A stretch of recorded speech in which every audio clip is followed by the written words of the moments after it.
Gatchalian and Ping Lacson. Kayo ang nag-take over. You're the one who wrested power from Alan Peter Cayetano. Kayo ang nanggulo. Maaaliw ka, matututo ka, atin pong panoorin. Usapang Matino. Ito na po. Ito na. Mapuan na po, pagkapuyat ninyo. Nako, magkakaroon na po ng katuparan. Ito na, pakinggan yung mabuti ito. Usapang Matino, kasama po si Atty. Rowena Guanzon.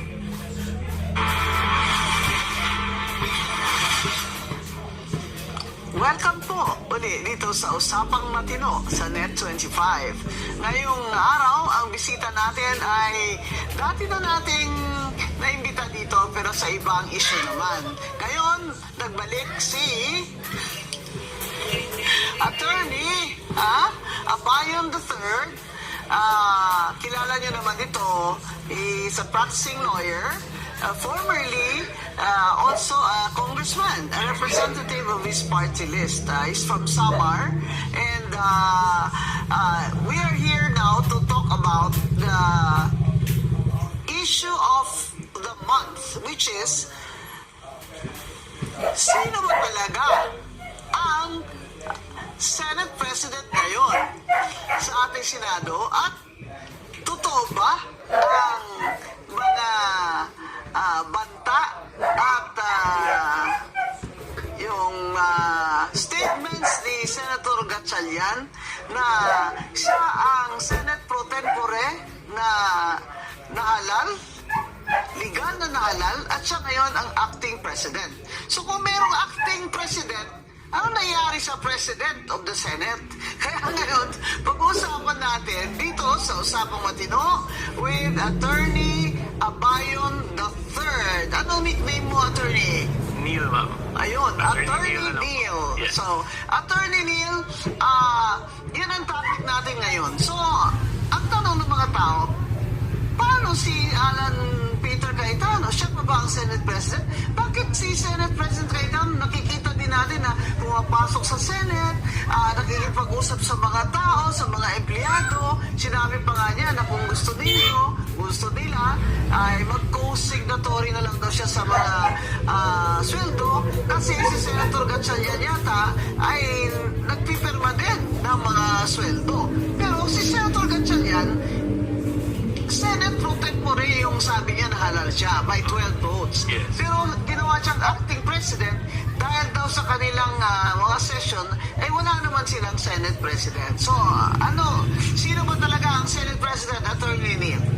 Kung ako tatanungin niyo, ma'am, it's still Senate President Cayetano. Apo. Because he was the one elected with a first yung quorum of 13 plus, kasi more than 13 sila that time, and was elected also with 13 members, which is in full compliance with the majority vote of all members' constitutional requirement. Yeah, because under the Constitution, to be elected Senate President, It is required that the Senate President must acquire a majority vote of all the members of the Senate. all the members, meaning 24 members, yes, right? po. Because naghalal po tayo ng 24 senador. Hindi naman po tayo naghalal ng 22.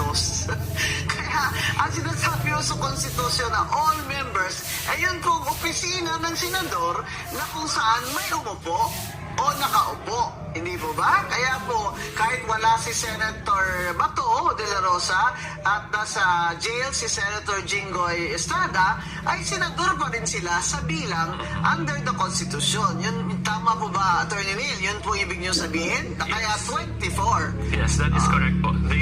Despite the circumstances of Senator Bato, Senator Jinggoy, they still remain as senators of the Republic of the Philippines. Bakit po yung nagsabi naman po na suspended daw si Senator Jinggoy habang ang kanyang kasong plunder ay pending?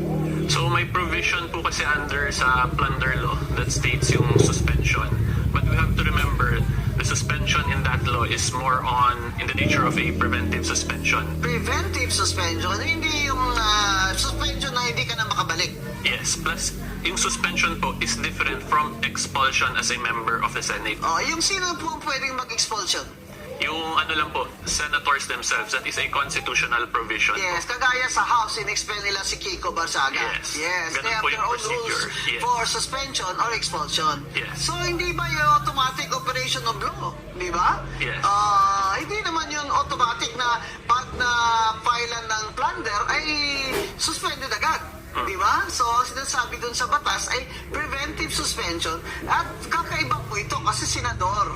So, ang senador po ay nasa ilalim po ng hindi lang yung Constitution kundi sa rules ng Senado. Yes. At ang rules ng Senado lamang ang pwedeng mag-expel ng isang Saka, wala namang vacancy, hindi mo ba? Kasi Yes. buhay naman po silang dalawa. So, 24 po ang tamang bilang sa sinasabi sa Constitution, a majority of all its members pwedeng mag-elect o bumoto sa Senate President.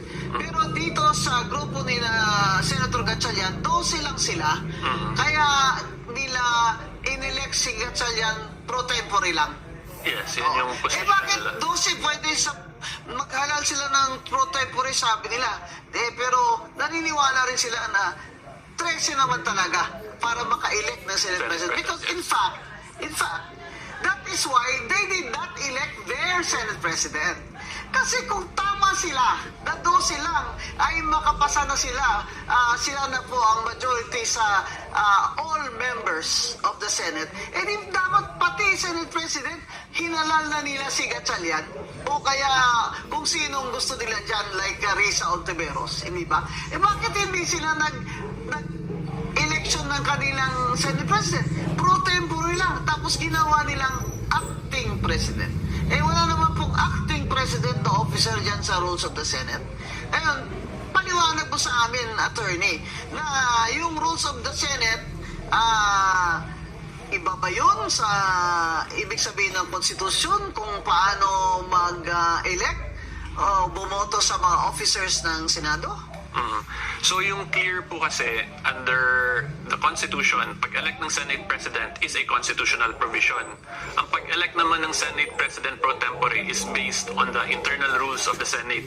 However, we have to remember yung internal rules of the Senate emanates from a constitutional provision also which states na Congress has the power to promulgate their own rules. Right. So in simple terms, hindi po pwede baliwalain yung Senate rules kasi galing din po yan directly from a constitutional provision. Ngayon, sa Senate rules, sinasabi ba dyan na yung pro tempore,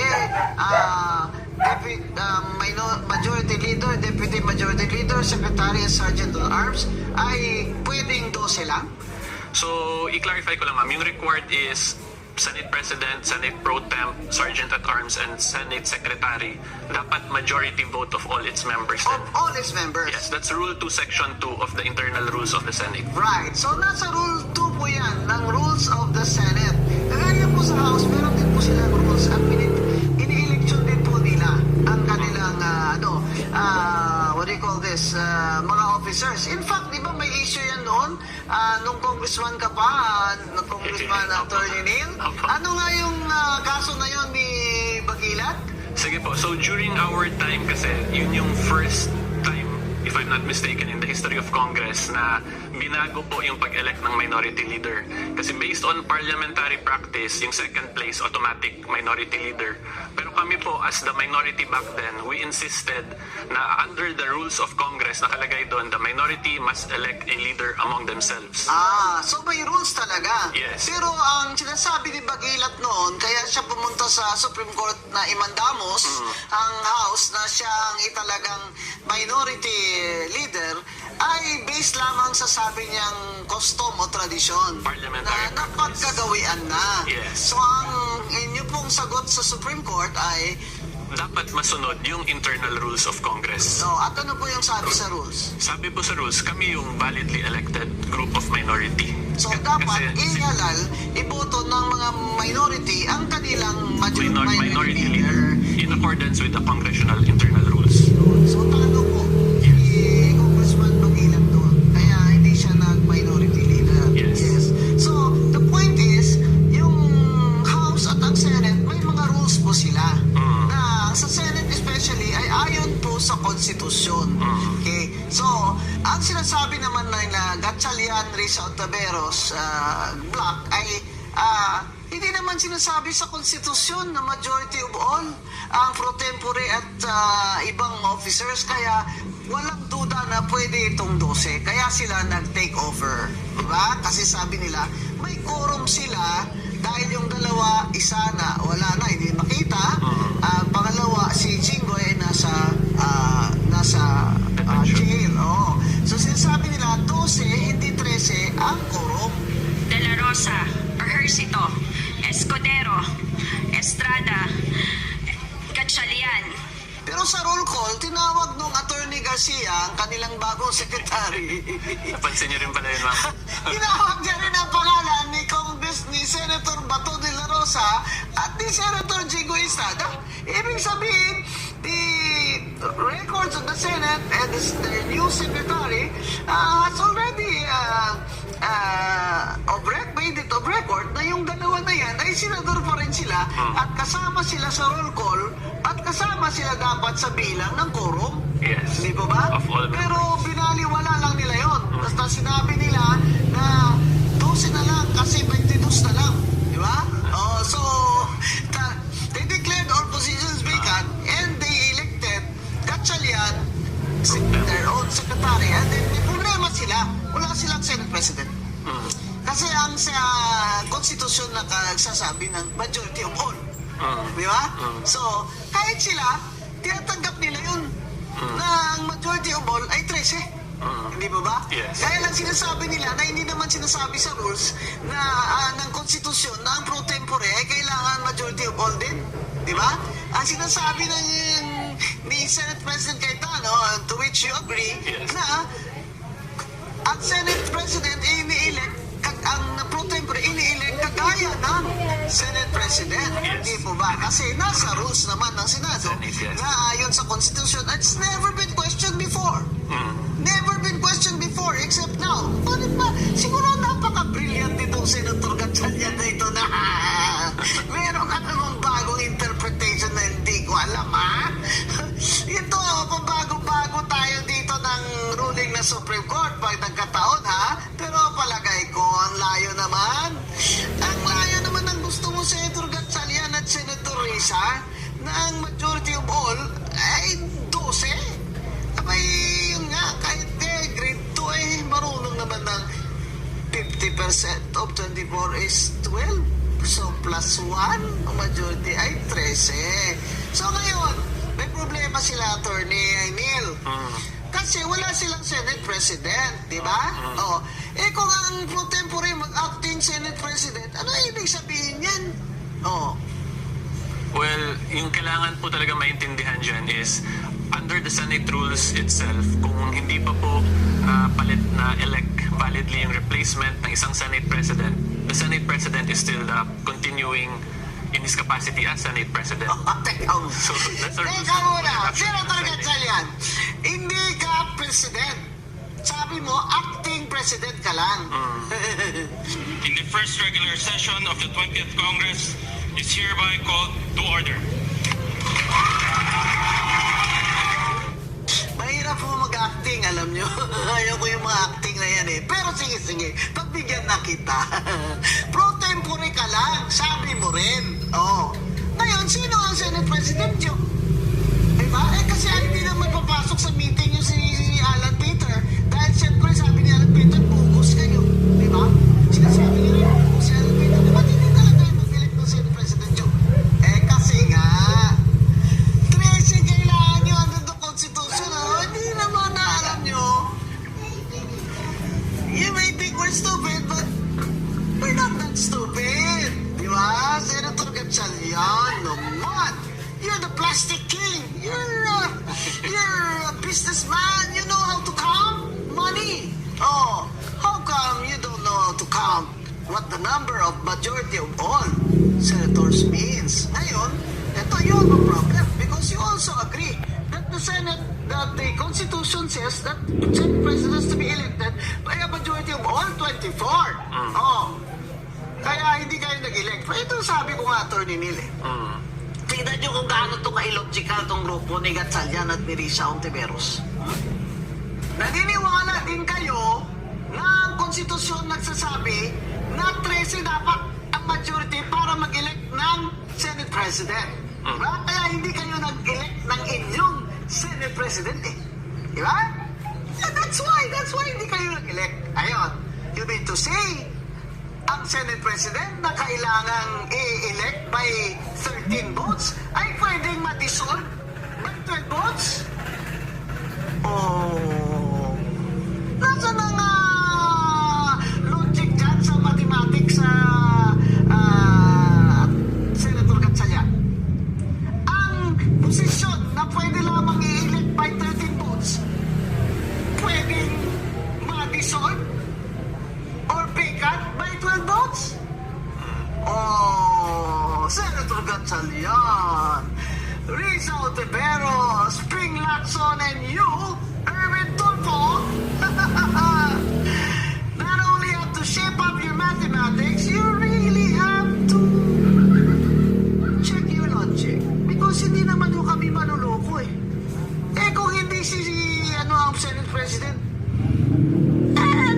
sino pirma ng mga check-in nyo? Eh, sabi ko nila, nag-offer na lang si Senator, Senate President Cayetano na mag-co-sign na lang kami ni Sherwin.